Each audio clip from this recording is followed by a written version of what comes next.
똑똑해지는 방송 채널 제네시스 방입니다. 2020년 세법 개정 후속 시행령 개정안이 나왔습니다. 아니 뭐가 이렇게 또 바뀌어? 라고 하실 수가 있는데 이건 뭐냐면 매년 여름에 7월, 8월 정도에 세법 개정안이 나옵니다. 말 그대로 법이 나오고요. 그 밑에 이제 구체적인 내용을 시행령으로 넣는데 이 시행령은 보통 연초에 나옵니다.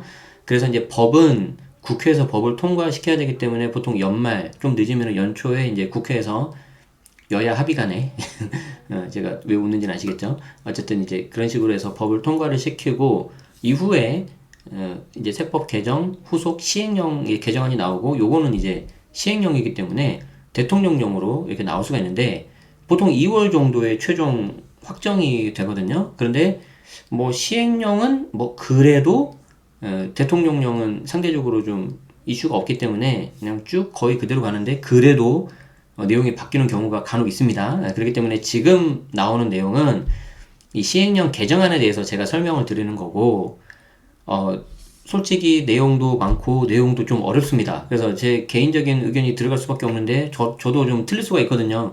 그래서 그 부분은 좀 양해해 주시고 2월달 최종 나오면 다시 한번 내가 확인한다. 좀 요렇게 좀 봐주시면 감사하겠습니다.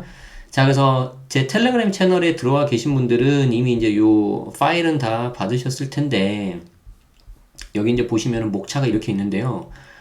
양이 뭐 엄청납니다. 굉장히 많고요. 여기 보면은 국세기본법 시행령이 있고 뒤에 보면 국세징수법 시행령이 있고요. 이 소득세법 시행령 이제 우리 개인 소득세에 관련된 그런 거죠.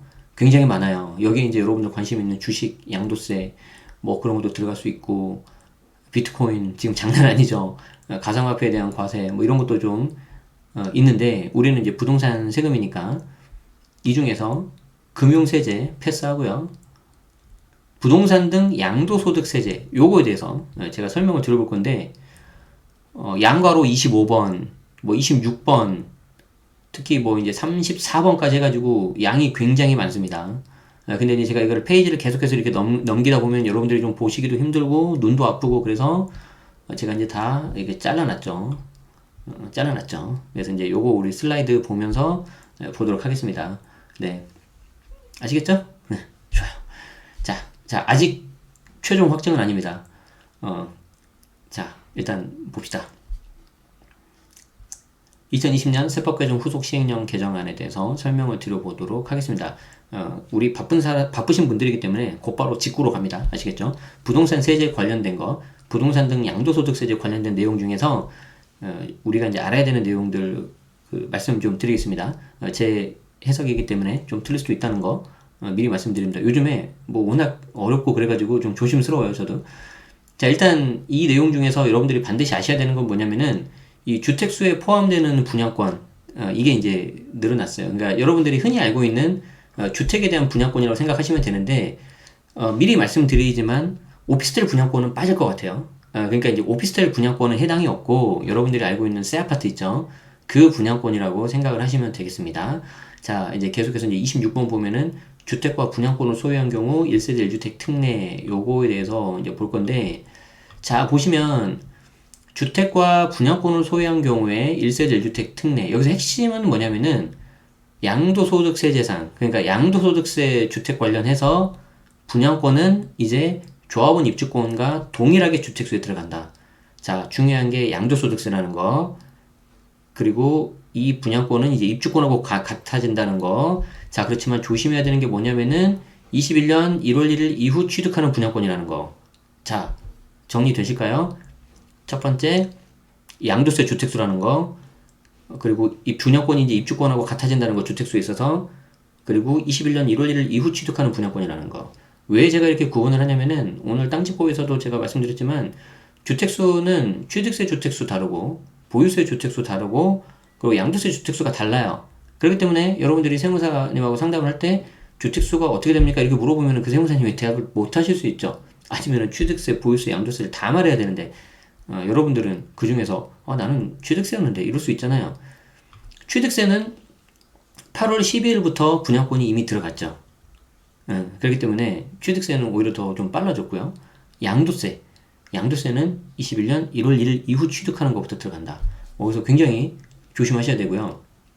여기 이제 사실 이거는 이제 자료 중에서 상세본이라고 있는데 그 상세본에 대한 게 조금 더 자세히 나와 있긴 하지만 더 중요한 거는 여기 이제 조문을 보시긴 해야 돼요. 소득세법 시행령 156의 3 뭐 이런 신설된 거 조문을 보시는 게 더 정확한데 뭐 솔직히 저도 어렵고요.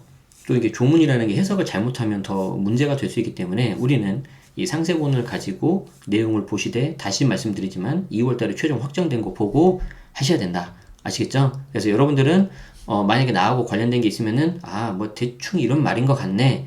2월달에 가서 한번 내가 더 보지. 이렇게 생각하셔야 됩니다. 이 영상 보시고 그래 나는 이거는 A네, B네 이렇게 확정 지으시면 큰일 납니다. 아시겠죠? 자, 예를 들어서 1주택자가 입주권을 취득한 경우에 1세대 1주택 비과세 특례 있지 않습니까? 예를 들어서 1주택자가 입주권을 취득하고 3년 이내에 종전주택 양도하면은 뭐 이렇게 1년 이상 지나서 입주권 취득하고 뭐 하면은 그 해당 종전주택 비과세가 되잖아요. 근데 그 입주권 대신에 분양권이 그냥 그대로 들어오신다고 생각하시면 돼요. 그래서 이 입주권하고 분양권이 사실 좀 비슷하기 때문에 요걸 좀 이번에 좀 맞춰버렸다고 그렇게 좀 생각하시면 됩니다. 엄밀히 말해서 좀 틀리긴 한데 이제 거기에 대해서는 이 법을 만드신 분들이 하시는 거니까 제가 뭐라고 말씀 못 드리고, 자 그래서 입주권 관련된 내용이 앞으로는 21년 1월 이후에 취득한 분양권은 그냥 그대로 들어온다. 이렇게 좀 생각을 하시면 좀 편하실 것 같아요. 그래서 1번 주택 가지고 있고 입주권 취득하고 3년 이내 종전주택 양도하면은 비과세 되지 않았습니까? 이 경우에도 분양권 취득을 입주권 취득하고 동일하게 특례로 한다. 그리고 1주택자가 입주권 취득하고 나서 3년 이내 종전주택 양도하지 못한 경우에는 이 두 가지 기억, 이은 이거 다 만족해야 되잖아요. 신규주택 완성하고 2년 내 그 주택으로 세대주는 이사하고 1년 이상 계속해서 거주해야 되고, 신규주택 완공 전 또는 완공 후 2년 이내 종전주택 양도해야 되고, 되게 복잡하잖아요. 이때 입주권이 분양권하고 그냥 동일하게 보면 된다. 그래서 게다가 이거는 또 비과세거든요. 비과세는 굉장히 좀 엄격하게 여러분들이 좀 조심해서 하셔야 되기 때문에 그냥 나는 여기에 해당되면 세무사 찾아가겠다 이렇게 생각하시는 게 훨씬 쉽습니다. 어쨌든 내가 올해 신축년 21년 요때부터 취득하는 분양권은 그냥 양도세 주택수 들어간다 이렇게 생각하시면 되겠다. 오피스텔 분양권은 이 앞에 보면은 분양권의 범위에 대해서 좀 정리를 해놨는데 그걸로 보면은 해당이 안 될 것 같아요. 그래서 좀 참고해 주시고, 뭐 여기 이제 보시면은 상속 혼인, 동거분양, 합가 등으로 1주택 1분양권 보유한 1세대에서 양도세 비과세 특례, 요 경우에도 입주권이 들어가는 경우가 있는데 그 경우에 좀 특례가 있는데 그 경우에도 분양권을 입주권하고 동일하게 특례로 적용해가지고 적용한다는 거고요. 주택과 분양권을 소유한 경우 조정대상 지역 다주택자에 대한 양도세 중과 관련해서도 동일하게 하는데 아까도 말씀드린 것처럼 21년 1월 1일 이후 취득하는 분양권이다. 21년 1월 1일 이후 취득하는 분양권부터. 그게 다 공통으로 있습니다. 혼인으로 1세대 3주택 이상자에 대해서 중과 예외되는 케이스도 일부 있는데 이 경우에도 분양권 같은 경우에도 그냥 21년 1월 1일 취득하는 분양권 같은 경우에도 동일하게 기존의 주택 입주권하고 동일하게 그냥 했다. 자 어쨌든 여기에 대해서 다 설명드리면 너무 복잡하기도 하고 뭐 저도 솔직히 잘 모르는 것도 있고, 자 그래서 제가 제목만 좀 설명드릴게요. 그래서 결론은 여러분들이 뭐냐면은 그냥 내가 21년 1월 이후에 분양권 취득했다. 그리고 다른 주택에 내가 있다. 그러면 이거 비과세 못 받을 수 있으니까 비과세를 받는 경우 그리고 중과를 피할 수 있는 경우 이런 경우에는 내가 세무사 상담 받겠다. 이렇게 생각하시면 돼요. 뭐 물론 이제 우리가 생각한 것만큼 이 분양권 분양권 당첨이 안 되니까 좀 어렵긴 할 텐데 또 어쩌다 뭐 하다 보면은 이제 전매도 안 되잖아요, 그죠? 그렇지만 이제 아주 제한적이실 텐데 어쨌든 이게 이제 보면은 이슈가 될 수 있다. 그리고 이제 한 가지 좀 추가 말씀을 드리자면은 사실 이 분양권과 입주권은 둘 다 주택을 취득할 수 있는 권리에 해당되지만 둘은 또 엄연히 좀 다른데 이 둘을 그 법에 있는 그 분양권에 대한 정의까지 이렇게 바꿔가면서까지 이걸 같이 동일시해서 좀 이렇게 규제를 한다는 걸 보면서 좀 여러 가지 생각이 듭니다. 그래서 좀 그 부분은 여러분들이 좀 보시면서 좀 소위 말해서 좀 이렇게 규제를 하고 이렇게 하면은 좀 집값이 잡힌다고 좀 생각을 하는 것 같은데 정부는 글쎄요. 저는 좀 회의적이에요. 그 부분에 있어서. 어쨌든 근데 할 수 있는 거는 지금 다 하고 있다. 그래서 그 부분을 좀 여러분들이 좀 보시면서 정부의 어떤 정책의 어떤 스탠스를 좀 생각하시면 좋겠습니다. 그러니까 결론이 뭐냐면 너무 무리하지 마시라는 거예요, 여러분들한테. 너무 무리하실 필요는 없다. 자, 이것도 약간 쇼킹하게 나왔는데 1세대 1주택 비과세 적용 시 보유기간 계산의 예외사유 추가. 이게 이제 뭐냐면은 최종 1주택이 되고 나서 우리가 추가 2년을 할 때 21년 1월 1일 이후에 최종 1주택이 되면 추가 2년하고 그 이전에 하면은 추가 2년 안 해도 되지 않습니까? 이거 좀 기억나시나요? 우리 지난번에 한번 하긴 했었는데 이렇게 돼야지. 방금 이상한 화면이 나온 건 패스하시고. 자, 이게 뭡니까? 이렇게 되는 거죠. 얘가 이제 21년 1월. 자, 21년 1월이 이제 이미 시작이 됐잖아요. 내가 만약에 이때 다주택자에서 1주택자가 되면은 이 1주택을 비과세 받으려면은 추가 2년이 더 있어야 됐어요. 그쵸? 언제 되냐면은 이 최종 1주택이 된 날로부터 추가 2년이 이렇게 있어야 된다는 거죠. 그런데 이게 불과 21년이 되기 한 7일 전에 크리스마스 이브 날 나오지 않았습니까? 여기에 대한 해석이. 그래서 20년도 중에 최종 1주택이 되면 추가 2년 없어도 된다. 이렇게 된 거죠. 근데 이게 좀 늦게 나와가지고 좀 많은 분들이 안타까워 했는데, 이때 다주택에서 1주택으로 이렇게 최종 1주택으로 됐을 때 이 다주택에서 1주택이 되는 경우에는 대부분 다 양도 아니겠습니까? 양도. 그런데 이 최종 다주택에서 1주택이 됐을 때 이 양도뿐만 아니라 증여 그리고 용도 변경 여기까지 추가가 돼버렸어요. 지금 그 내용이거든요. 자, 그래서 이제 다시 보시면 요겁니다. 1세대 1주택 양도소득세 비과세에 있어서 보유기간 계산은 원래는 취득일부터 양도일인데 예외적으로 2주택 이상 보유한 1세대의 경우 다른 주택을 양도하고 최종으로 1주택만 보유하게 되면은 그때부터 2년을 더 추가로 가져가야 된다는 거 아닙니까? 21년 1월 1일 시행. 그런데 여기에 하나가 추가된 거죠. 증여나 용도 변경을 통해서 다른 주택을 처분한 경우도 추가된 거예요.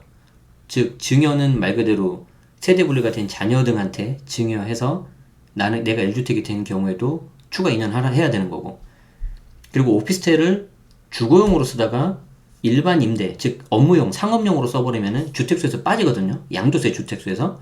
그렇지만 그 경우에도 다주택에서 1주택이 됐기 때문에 추가 2년을 하라는 겁니다. 쇼킹하죠?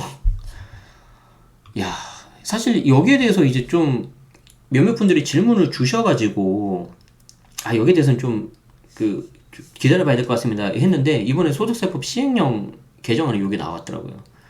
자, 그런데 이제 중요한 게 뭐냐면 적용식인데 이 영 시행 이후 증여 용도 변경 분부터 적용이래요. 그러면은 제가 알기로는 이 영이 시행이 되려면은 대통령령으로 확정이 되고, 뒤에 부칙을 또 봐야 되겠구나. 그럼 거기에 이제 일정이 나와 있으니까. 그러면은 이게 2월부터 될지 아니면 또 소급할지는 잘 모르겠는데 2월이라고 한다면 1월 1일로 맞출 수도 있겠네요. 자, 그러면 이 영 시행 이후 증여 용도니까 지금 증여나 용도 변경을 해도 괜찮을지, 아니면은 어차피 1월 1일부터 해버리면은 소용이 없을 수도 있겠네. 이거는 좀 2월달에 확정되고 나서 하시는 게 좋을 것 같은데, 이거 좀 애매하네요. 만약에 2월부터 시행이면은 지금 차라리 빨리 증여하는 게 나을 수도 있는데, 거기에 대해서는 제가 일단 패스하겠습니다. 아이고. 어쨌든 이해되시죠? 내가 다주택이었는데 다 팔고 하나만 남았어요. 근데 지금 어차피 21년 넘어왔잖아요. 그러면 내가 추가 2년을 더 보유를 해야 되는데 다 파는 게 아니라 증여를 하거나 용도 변경을 하더라도 1주택 남으면은 거기서 다시 또 2년 해야 된다는 거예요. 이야, 아무튼 조심하셔야 되겠습니다. 저 약간 좀 쇼킹해요. 솔직히 지금. 자, 그 다음 30번. 자, 이거 이제 무슨 말이냐면 조정대상 지역 3주택자 중과세율 적용 제외 주택 추가. 이게 이제 좀 어려운 말인데 뭐냐면 요게 아마 2019년 3월 달에 나왔던 아마 그 내용일 거예요.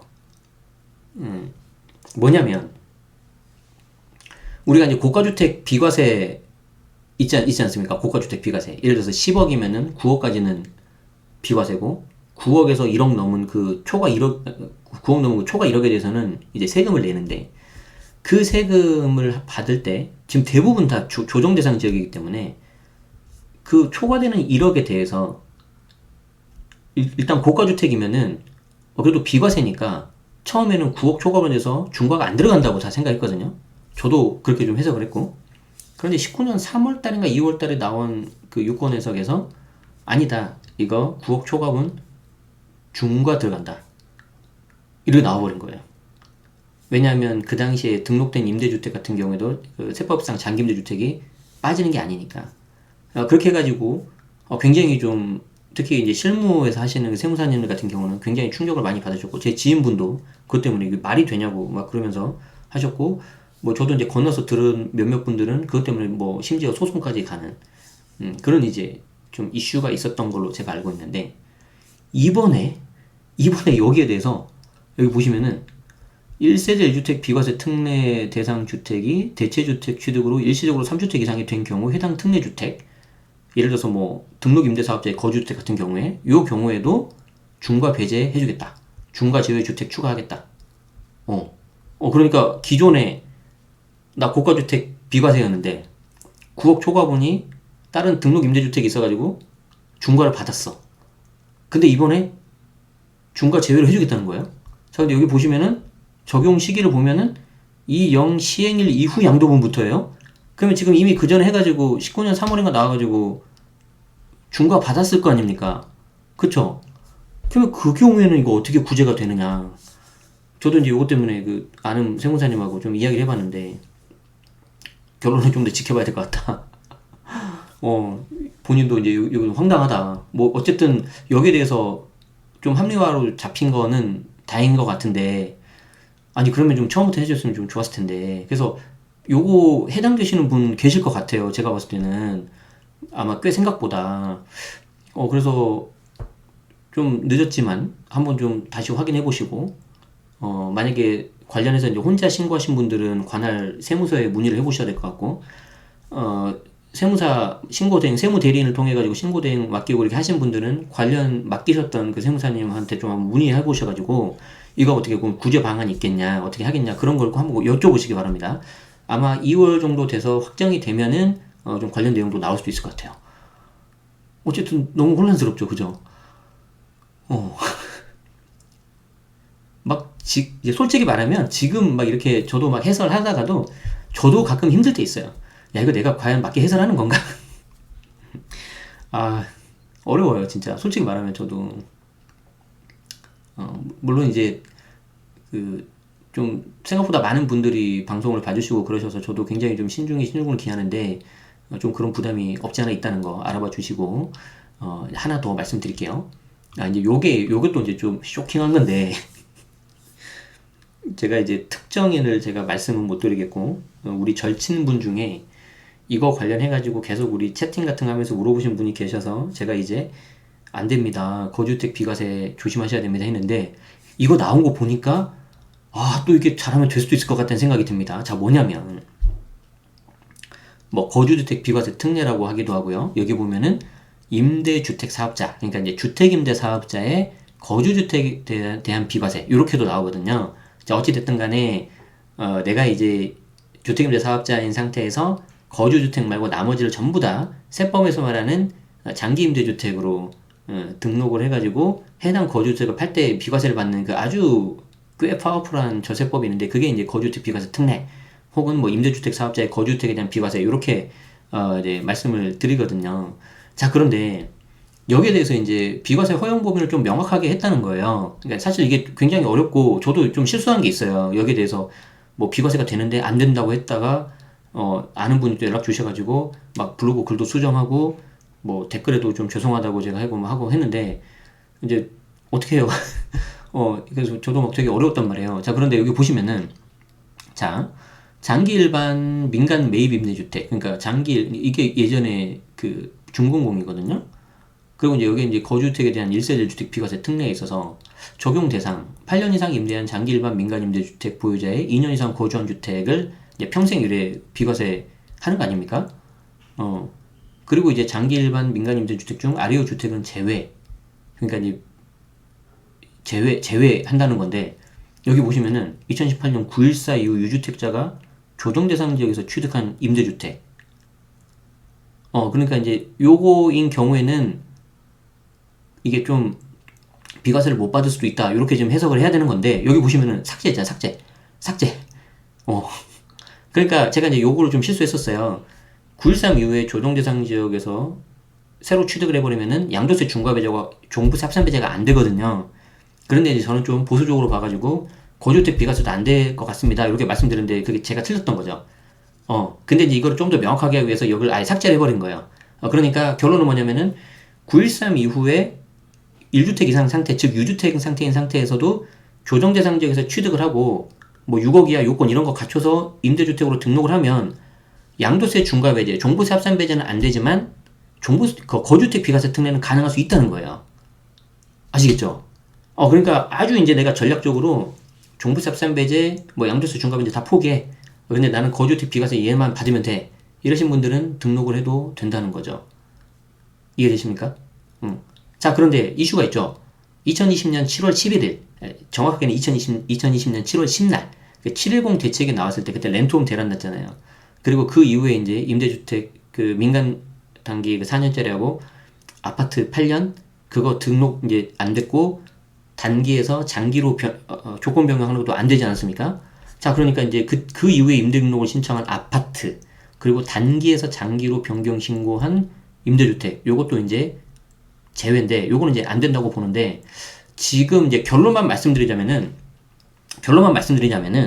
자, 일단 양도세 중과 배제하고 종부세 합산 배제는 세트 하나로 보시고요.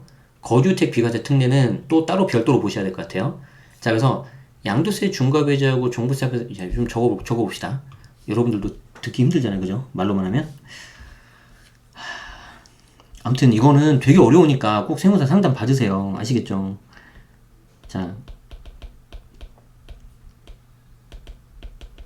양도세 중과 배제하고 왜 이렇게 글씨가 못 쓸까요? 자, 종부세 합산 배제가 여기 있습니다. 그리고 이제 거주주택 비과세 특례가 있는데 일단 2018년 9.13 이후에 조정 대상 지역에서 신규로 취득을 했다. 그러면은 이해는 안 되는 거죠. 그 양도세 중과 배제, 종부세 합산 배제. 근데 얘는 요거 맞추면 가능할 수 있다는 거예요. 이해되시죠? 자, 그리고 7월 10일 이후 등록. 당연히 얘는 그 이후에 등록이 안 되잖아요. 아파트 같은 경우에는. 자, 그런데 이 경우에 따라서는 가능하죠. 당연히 아파트는 안 되겠죠. 그러니까 결론이 뭐냐면은 내가 이 거주택 비과세 특례만 받으려고 한다면은 아파트 제외하고 지금이라도 등록을 하면은 받을 수도 있겠다. 다만 이 양도세 중과 배제, 종부세 합산 배제는 너무 명확하다. 9.13 이후 특히 이제 조정 대상 지역에서 신규로 취득하면 안 되고 요것도 이제 아파트는 어차피 이제 안 되는 거고 아파트 말고 다른 건 되겠죠. 또 써놔야지. 아파트 외에는 가능할 수 있음. 아이고. 어려워. 그래서 결론은 뭐냐면은 제가 여기 적어놨잖아요. 양도세 중과 배제 거주주택 비과세 등등 상황에 따라 상이할 수 있다. 그렇기 때문에 내가 만약에 이 주택임대사업자 거주주택 비과세를 받고 싶다 그러면 반드시 세무사 찾아가세요. 제발. 세무사님 찾아가세요. 예. 설명하는 저도 힘듭니다. 설명하는 저도 힘들어.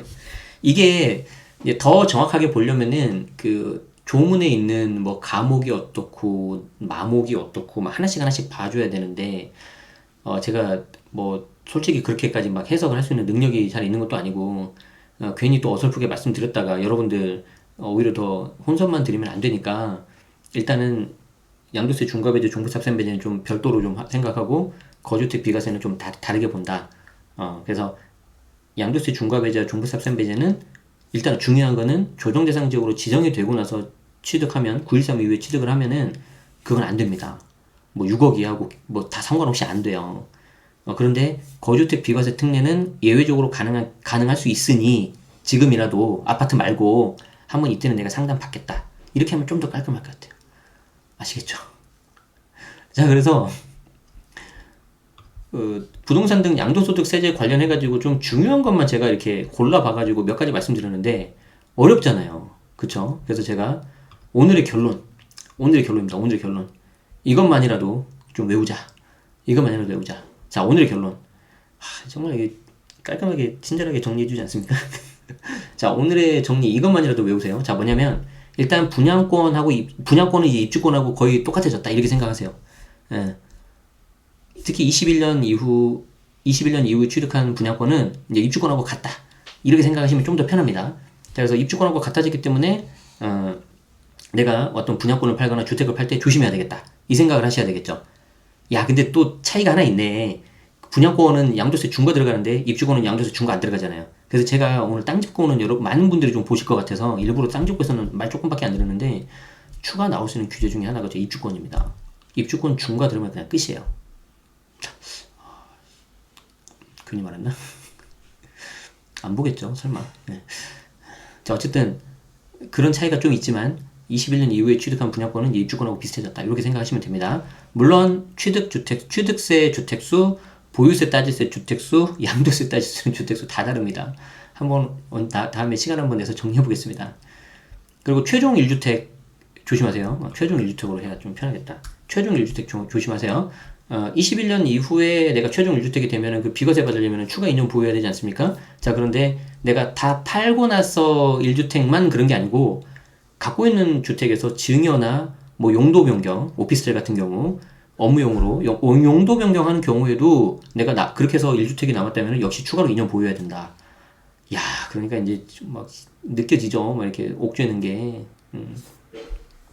시행일 이전에 하는 것도 방법이라고 제가 물음표 했지만 이게 또 이제 날짜는 정확히 봐야 되니까 그냥 2월달에 한번 가서 내가 보겠다. 좀 이렇게 좀 생각해 주시는 게 좋겠고요. 자, 그리고 주택임대 사업자 거주주택 비과세 특례, 특히 고가주택 비과세 이 경우에는 9억 초과분에 대해서 중과를 받았다면 한번 내가 작년에 아니면 그 전에 내가 중과를 받았다면 한번 내가 구제 받을 수 있는 방법을 먼저 꼭 알아보자. 그래서 구제 받아서 세금 줄이면 소고기 사 드시고 소고기 다시 사 드신 힘으로 제 채널에 그래도 댓글 하나 남겨주자. 이거 살아났다고. 그러면 정말 감사할 것 같고요. 주택임대 사업자 거주주택 비과세 특례는 지금 내가 뭔가를 등록해서 하실 분들 있죠. 아파트 말고 뭐 빌라 다세대 주거용 오피스텔 있지 않습니까? 요거는 내가 세무사 상담 받아보자. 잘하면 가능할 수 있다. 다만 조정 대상 지역에서 추가로 한 거는 종부세 합산배제, 양도세 중과배제 이런 건 안 들어간다. 안 된다. 혜택 못 받는다. 이렇게 하시면은 좀 될 것 같아요. 좀 뭔가 될 것 같아. 아시겠죠? 네. 이렇게 정리를 하면은 좀 더 괜찮을 것 같습니다.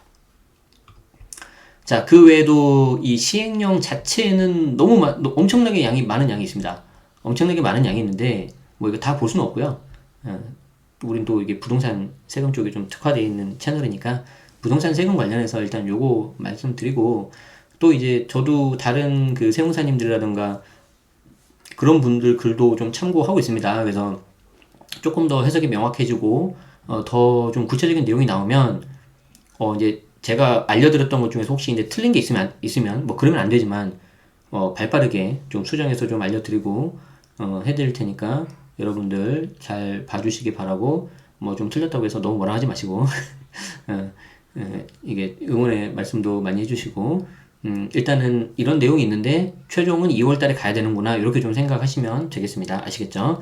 그리고 개인마다 모두 케이스가 다르잖아요. 케이스가 다르기 때문에 여러분들 케이스에 맞춰서 어떻게 진행할지는 당연히 뭐 상담을 하시거나 좀 더 별도로 알아보셔야 될 것 같습니다. 아시겠죠? 오늘도 끝까지 함께 해주셔서 고맙습니다. 다음에 또 뵙겠습니다.